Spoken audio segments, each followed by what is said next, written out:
Quickly before the video starts, I'd like to announce I now have a Discord and a Patreon, so if either of those things are something you'd be interested in joining, links are in the description. Okay, on to the video. So the final trailer for Tears of the Kingdom dropped recently, and Nintendo fanboys are laughing in everyone's faces because their big daddy Aonuma finally decided to show what the game was actually like. People genuinely thought that Nintendo was preparing us for a pretty bog-standard sequel with how little they'd shown. However, as someone who was making a video about how that lack of marketing wasn't really a concern anyway, I'm here to argue that the idea that Nintendo would release a sequel to a game despite not having any insane ideas for it was always objectively dumb. And to bring everyone around to that idea, regardless of whether you're a marketing genius sponsored by Reddit or just a regular old gamer Joe, I have a simple question for you all. Why would Nintendo simply make Breath of the Wild 2? One thing you have to understand about Nintendo is that despite their questionable business practices sometimes and how much they seemingly hate their fans, one thing that stays consistent with them is that they never release a bad game on purpose. That may sound like a Nintendo fanboy talking, but it simply all comes down to brand image. When a company like, say, EA for example, releases a bad Battlefield game, the majority of the impact of that is felt on the developers of Battlefield and not on EA as a whole. Over a long period of bad release, it may impact EA's image, yes, but in individual cases, the poor release of, say, Battlefield 2042 didn't affect the sales figures of that year's FIFA, Apex Legends skins, nor the hype around Jedi Survivor. When Nintendo releases, say, Star Fox Zero, one of the worst rated Nintendo games in the past decade, that game's reception impacts the quality-first, non-controversial image of Nintendo.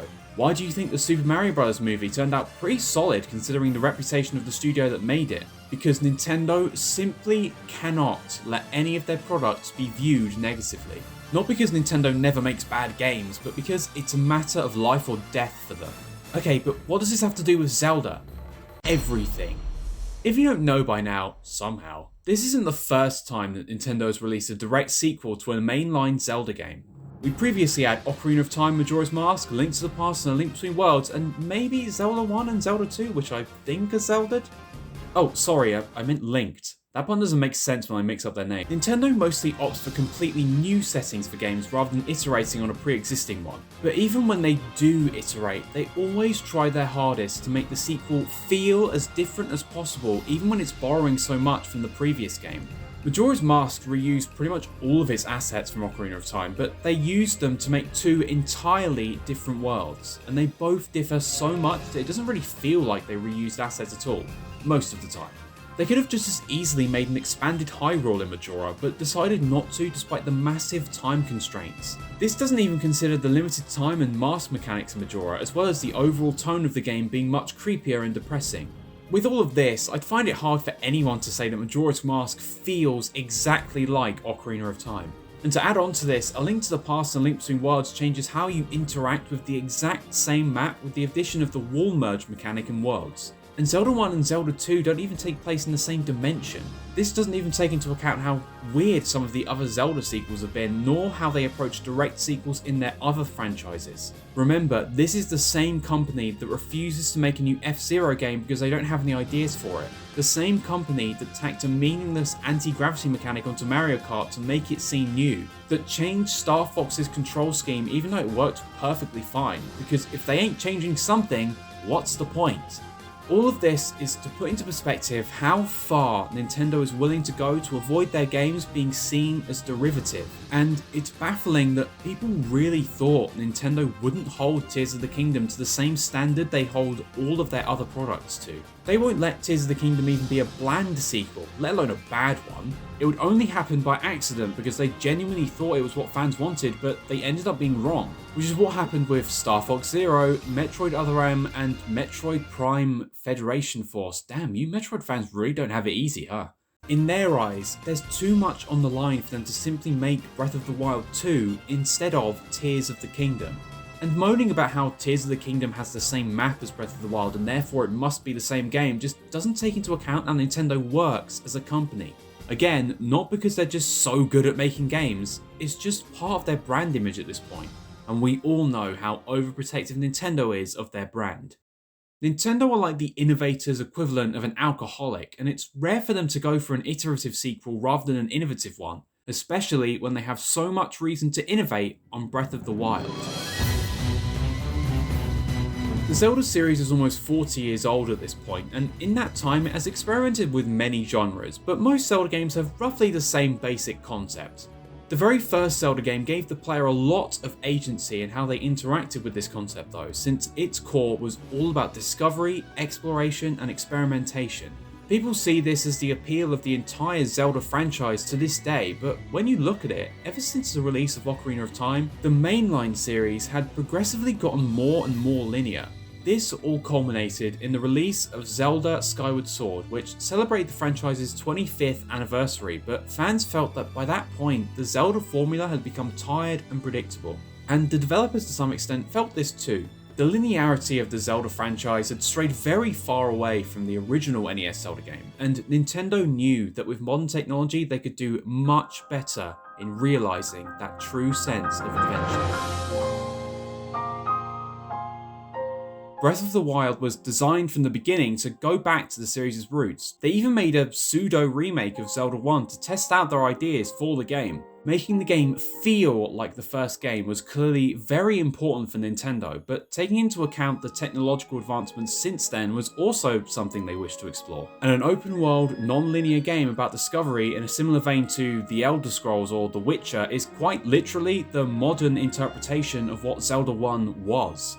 Now, this is all well and good for Zelda, it had a new lease on life, but to some Zelda fans, Breath of the Wild has been consistently criticised as not feeling like a Zelda game at all. And to some extent, they're kind of right. The dungeons are underwhelming, most of the bosses are the same, the story even for a Zelda game is sparse, the music is quite subdued, and the game mostly devolves into the same loop of enter enemy camp and fuck 'em up in an infinite number of ways, which is admittedly very fun, but doesn't exactly give off the same feeling that some of the franchise's most beloved entries have.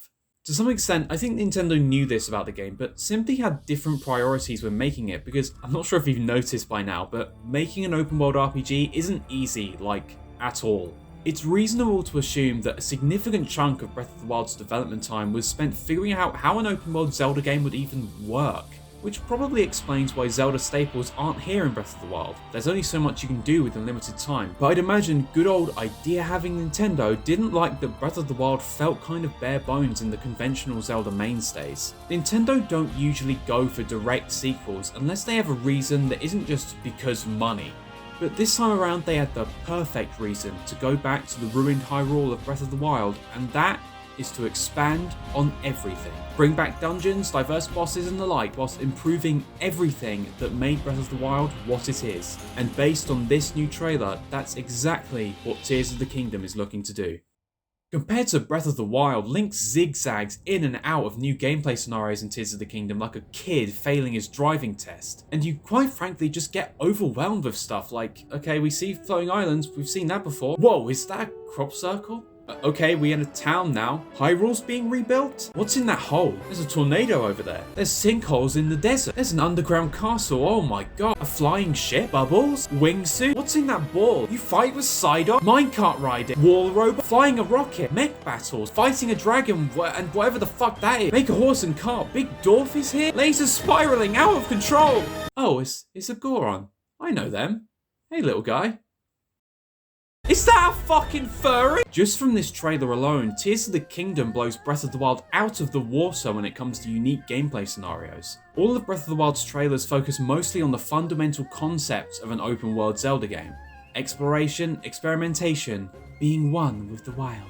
But Tears had the perfect opportunity to make Breath of the Wild, a game some people consider to be one of the greatest of all time, look redundant. And good old idea-having Nintendo would jump on that opportunity in a heartbeat.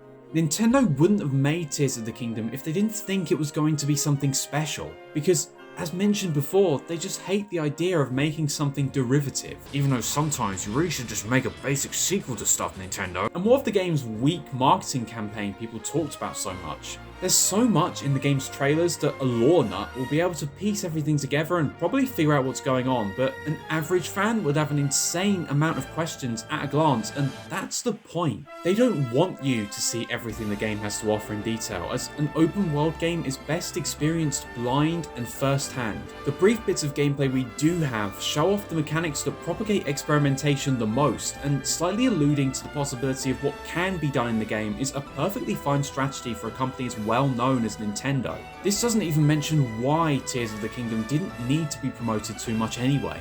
Breath of the Wild had a lofty marketing campaign compared to Tears of the Kingdom because they were trying to push the recently released Nintendo Switch as much as possible after a massive dry spell during the Wii U era. But now, in 2023, after not only Breath of the Wild has been proven a massive financial success, but the Switch has too, what reason does Nintendo have to market Tears of the Kingdom as much as they did Breath of the Wild?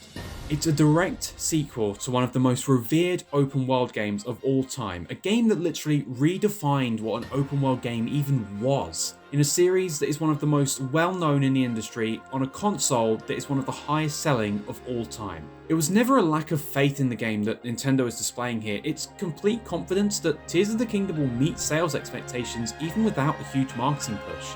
It's Zelda, guys. You were going to buy it anyway.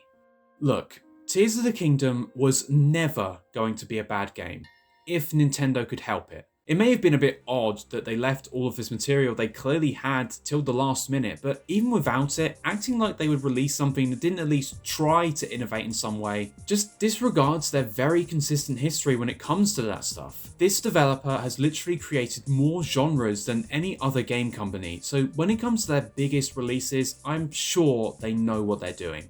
Probably. My dad works at Nintendo and that's just what he tells me. I'm not saying that Tears of the Kingdom is guaranteed to be the second coming of Christ or anything, I'm just saying it's going to be at least interesting. And not the basic milquetoast sequel everyone thought it was going to be. And basing your opinion that it is off a complete lack of information we had on it wasn't Nintendo tricking you into buying Tears of the Kingdom, it's you tricking yourself.